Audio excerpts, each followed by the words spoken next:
Mahimmancin waya a hannun yaro.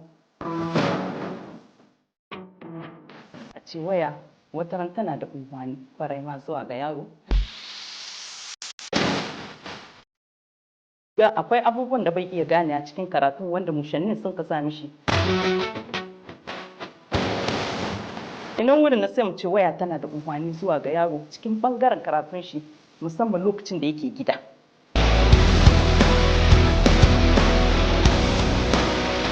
Kana bugun gaban ɗanka na da ilimi wata rana in baka yi anniya ba yaron kana nan ga cutarka da wannan waya. Tunda ita lakwal dai wuri ne wanda za a ɗaukar darasi.